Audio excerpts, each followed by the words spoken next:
don't listen to anybody's advice, neither to my advice. Peep within you and listen to your own voice. What do you hear? Don't listen to any advice, because any advice belongs to the past. Any advice, some advisor has been reading this advice from some book, heard from someone. So all advices belong to the past. So there's no advice to know thyself. So don't listen to anybody's advice. You keep quiet. This is the best advice. I give advice, keep quiet. Don't think and don't make any effort. This is my advice. And if you follow it, you have done very well for you and for everybody and all the beings of the world. Any advice, or you give me any instant, any advice that you can mention, he has heard from someone or read from some sutra, any advice. Advisors have not shown good results, and those advisors teach you to fight, quarrel with neighbors and other people who don't belong to your church, isn't it? You follow their advice, other teacher tells you follow my advice, so there is a quarrel, you see. Because when the desire arises for any object, you are happy to meet the object. This freedom is neither object nor subject, you see. It rises from the same source, plays on the same source, always, and settles down in the source. There's no problem with the rise and fall. So it is the same thing whether it rises or not. People who have got desire for something else, they only call it the desire for freedom will rise. I don't feel that this will rise at all. I don't know if any desire for freedom arose in me. I don't think. It was already there, you see. From childhood it was there. It's not the strength and weakness of the desire. It is your weakness and strength, how you are holding it, and you have something else to do at the same time. Therefore, you are looking at some other desires also. Therefore, that is the strength of other desires. So if you check those desires which are stronger or which are weaker, you check both the desires, weaker desire and stronger desire, this alone will remain as it is, you see. You need faith. Faith in your own self, that I am free. If you at all want to believe in faith, this is the best faith you can have. I am already free. When you can have a faith, I am suffering, I am bound, why not to have the best faith, then I am free? What difference does it make? So this desire will vanish. This desire will vanish itself. This desire for freedom will vanish. Knowing it that it is freedom itself. But since you were engaged in other desires, they have left you. So it remained what it was. You are not to go anywhere. You have to stay quiet.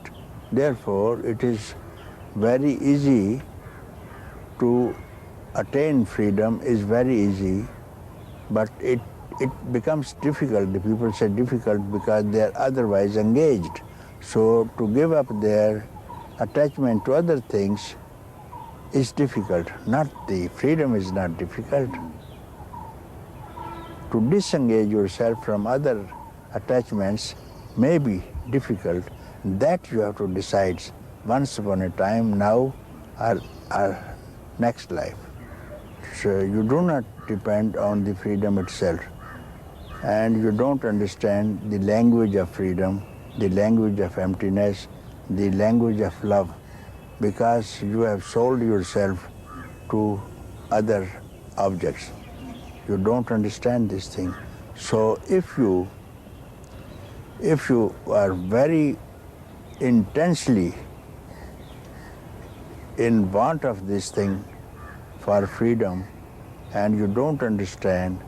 So this freedom, out of compassion, takes a physical form to speak to you in your own tongue so that you understand what is freedom, and then it teaches that I am your own self.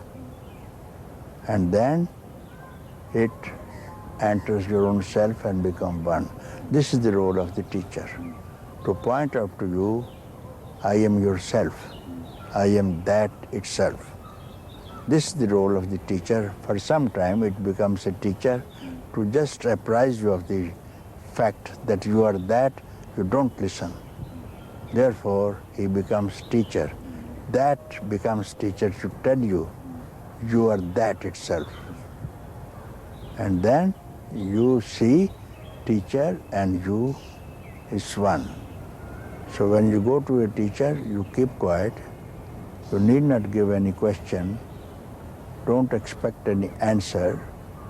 You just see, sit quiet and feel if your mind is quiet or not.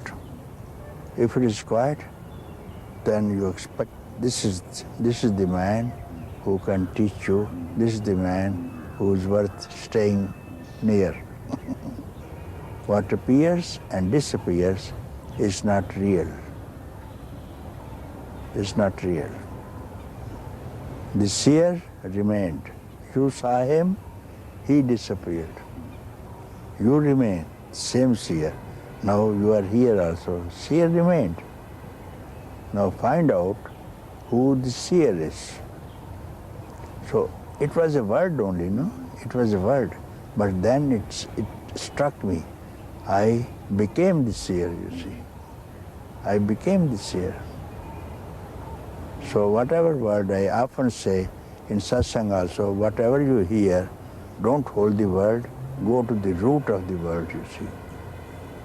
Then instantly you will get, when you say the word freedom, desire for freedom, you immediately go to freedom itself, you see. And when someone speaks about some other object, let us go to lunch, you speak of food. So you are one with the food. Only why trouble with the freedom? When we speak of freedom, we must be one with the freedom, smell freedom, enjoy freedom, you see. But this doesn't happen. For other things, everything else, we understand. The word takes us to that place. First of all, meditation is just to fatigue your body and mind so that you get fed up and find there may be something else. There may be something else, so he will be in search of a teacher. Then he will not tell him to meditate. He will tell him some unique method. He will tell him, keep quiet. He will not tell him to do anything. Doing and not doing is not the work of a teacher. It is for the preachers. You have to do this and you have not to do this thing.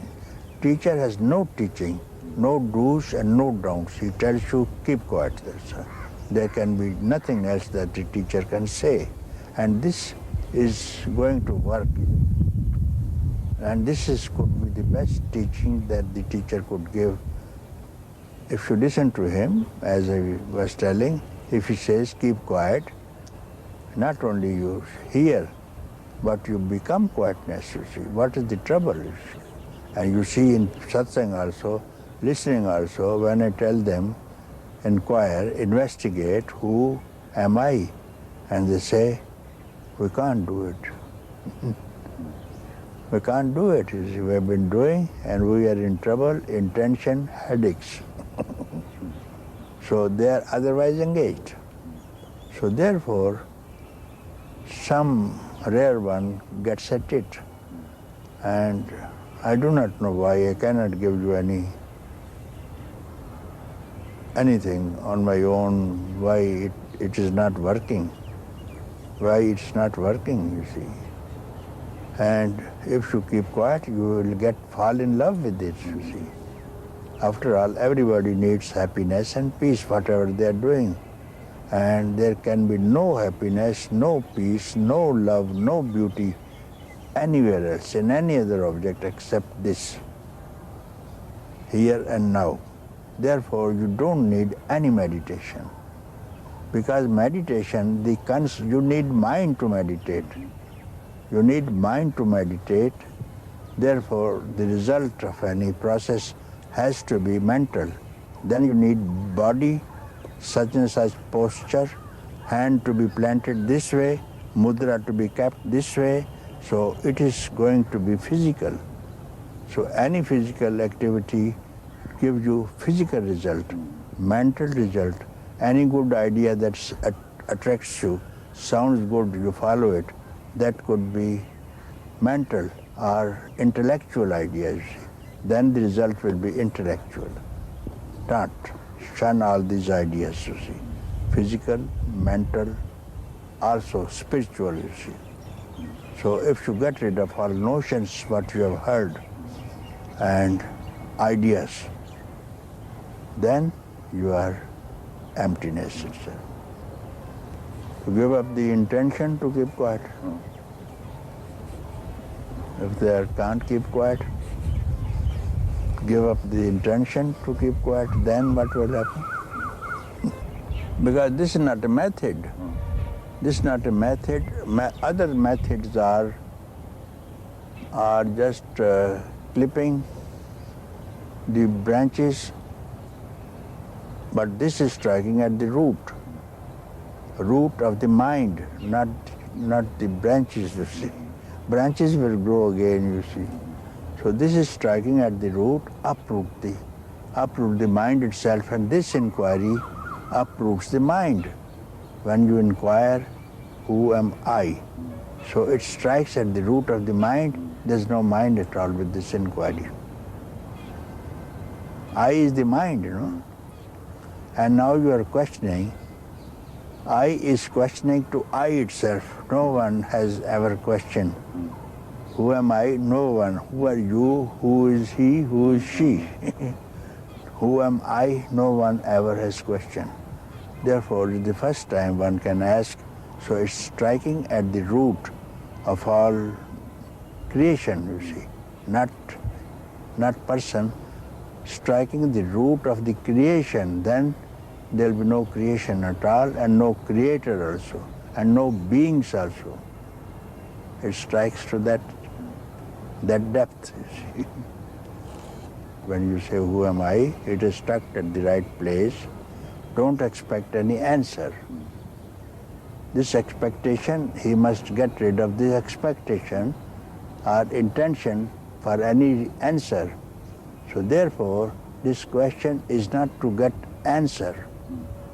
This question is like this, to merge a river merging into the ocean. So it doesn't go into the ocean to remain a river.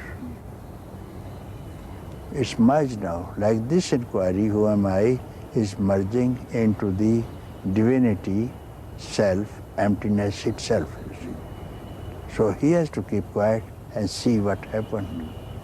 But after this inquiry, he must not wait for the answer.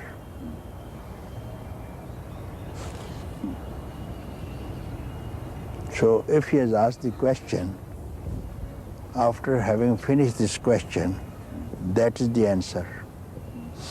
Immediately this question is finished. Who am I? After I, it is ended. So I make a diagram, drawings also, see. After this, what is this after I? So you become that where I has discharged into. It has to be emptiness.